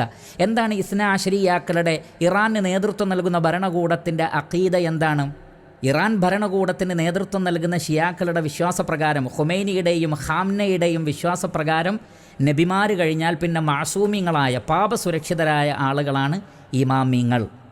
ആ ഇമാമിങ്ങൾ അലി റളിയല്ലാഹു അൻഹു മുതൽക്കാണ് തുടങ്ങുന്നത്. അബൂബക്കർ സിദ്ദീഖ് റളിയല്ലാഹു അൻഹു അതിലില്ല, ഉമർ ഇബ്നുൽ ഖത്താബ് റളിയല്ലാഹു അൻഹു ഇല്ല, ഉസ്മാൻ ഇബ്നു അഫ്ഫാൻ റളിയല്ലാഹു അൻഹു ഇല്ല, മറ്റു ഖലീഫമാരായ സ്വഹാബികൾ ആരുമില്ല. അലി റളിയല്ലാഹു അൻഹുവിൽ നിന്ന് തുടങ്ങുന്നു. എന്നിട്ട് അലി റളിയല്ലാഹു അൻഹുവിൻ്റെ സന്താന പരമ്പരകളിൽപ്പെട്ടവർക്ക് മാത്രമാണ് ഈ ഇമാമത്ത്. ഇവരുടെ 12ാമത്തെ ഇമാമായ മുഹമ്മദ് ബിൻ ഹുസൈൻ അൽ അസ്കരി, അദ്ദേഹം ഇപ്പോൾ ഗായിബാണ്, എവിടെയോ മറഞ്ഞു നിൽക്കുകയാണ് എന്നാണ്, ഭൂമിയിലേക്ക് വന്നിട്ടില്ല. പക്ഷേ ലോകം നിയന്ത്രിക്കുന്നതും ലോകം ഭരിക്കുന്നതും ഈ ഇമാമുകളാണ്. ഇറാൻ മാത്രമല്ല, ഇസ്ലാമിക രാജ്യങ്ങൾ എന്നല്ല, ലോകം തന്നെ നിയന്ത്രിക്കുന്നത് ഇവരുടെ ഇമാമുകളാണ്, കുറ്റമറ്റ ആളുകളാണ്. നമ്മൾ തന്നെ ചിന്തിക്കുക, മുഹമ്മദ് നബി സല്ലല്ലാഹു അലൈഹി വസല്ലമയുടെ അതേ സ്ഥാനമാണ് ഇമാമുകൾക്ക് എന്നാണ് ലോകം ഭരിക്കുന്ന വിഷയത്തിൽ. കാരണം നബിയാണ് ഇവരെയൊക്കെ ഏൽപ്പിച്ചിട്ടുള്ളത്. അതുകൊണ്ട് തന്നെ അവരുടെ എല്ലാ കാര്യങ്ങളും നബിയുടെ നിർദ്ദേശപ്രകാരമാണ്. അതേപോലെ തന്നെ അത് അള്ളാഹുവിൽ നിന്ന് ലഭിക്കുന്ന നിർദ്ദേശത്തിൻ്റെയും അടിസ്ഥാനത്തിലാണ് എന്നാണ് അവർ വിശ്വസിക്കുന്നത്.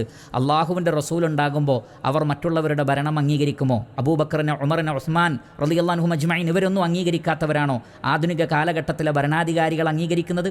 അതുകൊണ്ട് ഫലസ്തീന് വേണ്ടി പോരാടുന്നു എന്ന് കരുതിയാലും ശരി, അത് ന്യായത്തിന് സമ്മതിച്ചാൽ തന്നെ അങ്ങനെയല്ല യാഥാർത്ഥ്യം.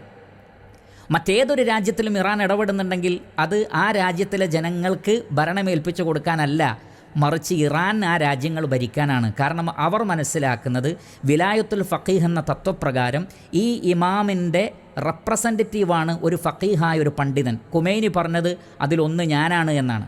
ഈ ഇമാമുമായി ഖുമൈനിക്ക് ബന്ധമുണ്ട് എന്നാണ് അദ്ദേഹം സ്ഥാപിക്കുന്നത്. അതുകൊണ്ട് തന്നെ ഖുമൈനിയുടെ തീരുമാനങ്ങളിൽ തെറ്റുപറ്റൂല. രണ്ടാമതത് വാദിച്ചത് പിന്നെ ഖാംനയാണ്. അതുകൊണ്ടാണ് ഈ ആയത്തുള്ള, റൂഹുള്ള എന്നൊക്കെ പറഞ്ഞാൽ എന്താണ്? ആയത്തുള്ള എന്ന് പറഞ്ഞാൽ എന്താണ്? അള്ളാഹുവിൻ്റെ ആയത്ത്, അള്ളാഹുവിൻ്റെ ദൃഷ്ടാന്തം, അള്ളാഹുവിൻ്റെ അടയാളം.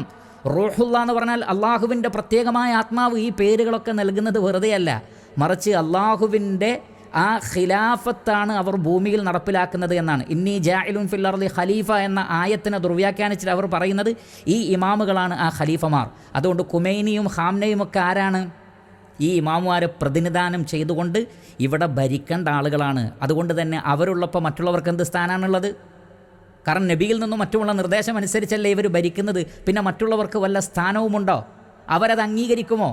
അതുകൊണ്ട് ഇറാൻ പോരാടുന്നുണ്ടെങ്കിൽ അത് ഷിയാക്കൾക്ക് വേണ്ടി മാത്രമാണ്, മുസ്ലിമീങ്ങൾക്ക് വേണ്ടിയല്ല. ഈ തത്വം, ഈ യാഥാർത്ഥ്യം മനസ്സിലാക്കി കഴിഞ്ഞാലേ ഈ വിഷയം ക്ലിയർ ആവുകയുള്ളൂ എന്നാണ് എനിക്കിത് കേൾക്കുന്ന ആളുകളോട് പറയാനുള്ളത്. അതുകൊണ്ടാണ് ഇറാൻ ഈ ക്രൂരതകളൊക്കെ ഓരോ ഇസ്ലാമിക രാജ്യങ്ങളിലും ചെയ്തുകൊണ്ടിരിക്കുന്നത്. അതിനവർക്ക് വ്യക്തമായ അജണ്ടകളുണ്ട്. അതുകൊണ്ട് എൻ്റെ സംസാരം അവസാനിപ്പിക്കുമ്പോൾ എനിക്ക് അനിൽ മുഹമ്മദിനോട് പറയാനുള്ളത്, ഒരു വുളുഇൻ്റെ മസ്അല പോലും കൃത്യമായി ജനങ്ങൾക്ക് പഠിപ്പിച്ചു കൊടുക്കാൻ പറ്റാത്ത ആളാണ് താങ്കൾ. അത് താങ്കൾ തന്നെ സമ്മതിച്ചൊരു കാര്യമാണ്. താങ്കൾക്ക് അതുമായി ബന്ധപ്പെട്ട ഒരു അഖീദാപരമായ വിഷയമൊന്നും പഠിച്ചിട്ടില്ല. പഠിക്കാത്ത ആൾക്ക് പഠിപ്പിക്കാനും പറ്റില്ലല്ലോ. പക്ഷേ നിങ്ങൾ എന്ത് ചെയ്തു? ഞാൻ പറഞ്ഞ വളരെ പച്ചയായ യാഥാർത്ഥ്യങ്ങളെ കളവാക്കി നിങ്ങൾ ചിത്രീകരിച്ചു. എന്നിട്ട് നിങ്ങൾ മനസ്സിലാക്കിയ അറിവില്ലായ്മകൾ പറഞ്ഞുകൊണ്ട് നിങ്ങൾ ജനങ്ങളോട് പറയുകയാണ്, ഇത്തരം ആളുകളൊക്കെ ദീൻ പഠിപ്പിക്കുമ്പോൾ ശ്രദ്ധിക്കണം എന്ന് പറഞ്ഞുകൊണ്ട് സാധാരണക്കാരായ ആളുകളെ ദീനിൽ നിന്ന് അകറ്റുന്ന പിശാചിൻ്റെ പണി നിങ്ങൾ എടുക്കരുത്. അല്ലെങ്കിൽ നിങ്ങൾ കൃത്യമായി ദീന് പഠിച്ചിട്ട് പ്രാമാണികമായി നിങ്ങൾ എന്ത് ചെയ്യുക, ഈ പറയപ്പെട്ട കാര്യങ്ങളെ ഖണ്ഡിച്ചുകൊണ്ടും അതേപോലെ തന്നെ കിതാബും അഖീദയും ഒക്കെ പഠിച്ചുകൊണ്ട് കാര്യം സമർത്ഥിക്കുക. അതിന് സാധ്യമല്ലെങ്കിൽ ജനങ്ങൾക്ക് മതം പഠിക്കുന്നതിന് ഒരു തടസ്സമായി നിങ്ങളെപ്പോലെയുള്ള ആളുകൾ നിൽക്കരുത് എന്നാണ് പറയാനുള്ളത്. താങ്കളുടെ പേരിൻ്റെ പിറകിൽ ഡോക്ടർ എന്നുള്ള ഒരു കാര്യമുണ്ടല്ലോ, അത് രോഗികളെ ചികിത്സിക്കുന്ന ഡോക്ടറാണെങ്കിലും ശരി, ഏതെങ്കിലും വിഷയം പഠിച്ചിട്ട് കിട്ടിയ ഡോക്ടറേറ്റ് ആണെങ്കിലും ശരി, വിദ്യാഭ്യാസത്തെ സൂചിപ്പിക്കുന്ന ഒരു വാക്കാണല്ലോ അത്. അപ്പോൾ അതുകൊണ്ട് ഉത്തരവാദിത്തമുണ്ട്. അല്പത്തരം എന്ന് മറ്റുള്ളവർക്ക് തോന്നുന്ന രൂപത്തിൽ കാര്യങ്ങളെ അവതരിപ്പിക്കരുത്. അതേപോലെ തന്നെ നിങ്ങളുടെ പേരിൻ്റെ പുറത്ത് മുഹമ്മദ് എന്നുള്ളൊരു പേര് കൂടി ഉണ്ടല്ലോ, അതും വളരെയധികം അമാനത്ത് നൽകുന്ന പേരാണ്. അതുകൊണ്ട് ആ പേരുകളോടൊക്കെ കൂറു പുലർത്തിക്കൊണ്ടായിരിക്കണം നിങ്ങൾ ദീനിൻ്റെ കാര്യങ്ങൾ സംസാരിക്കേണ്ടത്. ഇനി എനിക്ക് നിങ്ങളോടൊരു വെല്ലുവിളി എന്നോണം ചില കാര്യങ്ങൾ നിങ്ങളോട് ചോദിക്കാനുണ്ട്.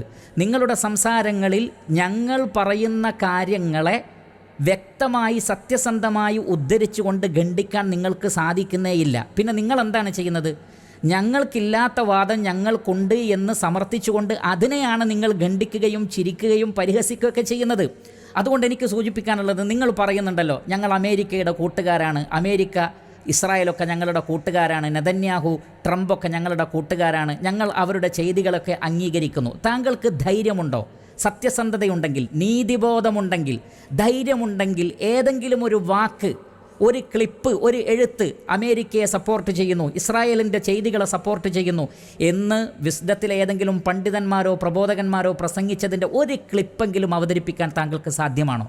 വെറുതെ എന്തിനാണ് യാതൊരു നിലക്കും നിലവാരമില്ലാത്ത ആരോപണങ്ങൾ പറയുന്നത്? ഇറാനെ അംഗീകരിക്കുന്നില്ല എന്നതുകൊണ്ട് അത് ഇസ്രായേലിനെയും അമേരിക്കയെയും അംഗീകരിക്കലാണ്, അവരെ കൂട്ടുകാരായി സ്വീകരിക്കലാണ് എന്ന നിർവചനം, എന്ന ഇക്വേഷൻ നിങ്ങൾക്ക് എവിടെ നിന്ന് കിട്ടി?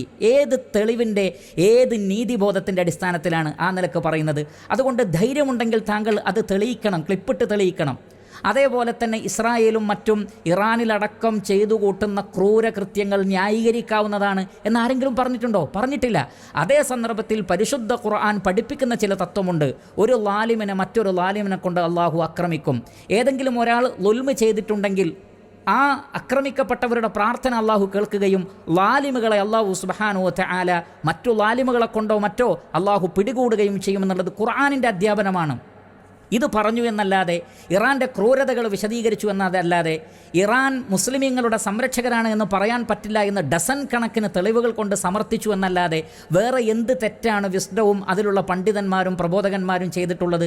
എന്നിട്ടും നിങ്ങൾ ഇല്ലാത്ത ആരോപണങ്ങൾ പറഞ്ഞുകൊണ്ടാണ് ഈ ചിരിക്കുന്നതും ഈ കളിയാക്കുന്നതും ഈ പരിഹസിക്കുന്നതും എന്നാണ് എനിക്ക് താങ്കളോട് പറയാനുള്ളത്.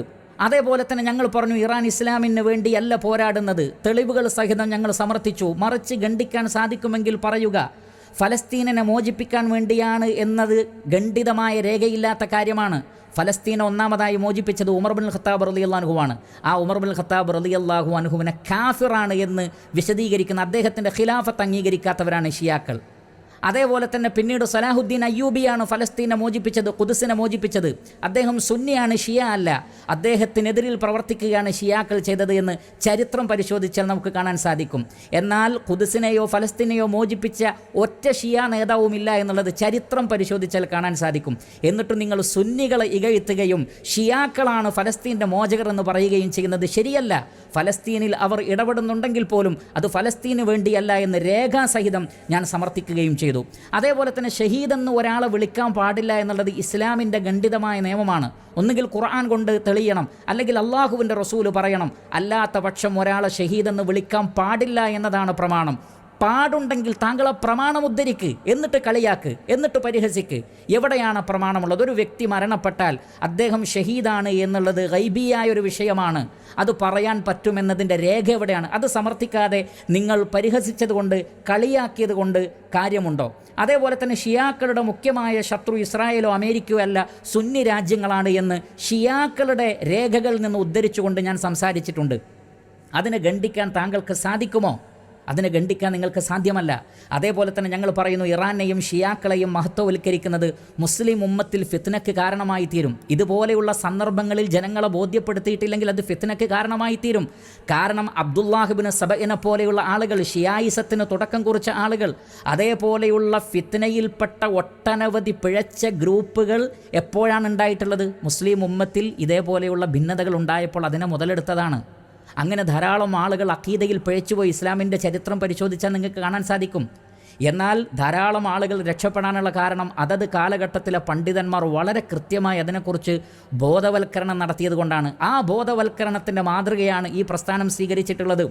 കാരണം ആധുനിക ഇറാനെയും അതിൻ്റെ നേതാക്കളെയും മഹത്വവൽക്കരിക്കുന്നതിലൂടെ വമ്പിച്ച ഫിത്ന, അഖീദാപരമായ ഫിത്ന സമൂഹത്തിലുണ്ടാകുമെന്ന ഭയപ്പെടുന്നതുകൊണ്ട് ആ മേഖല മാത്രമേ നമ്മൾ കൈകാര്യം ചെയ്തിട്ടുള്ളൂ.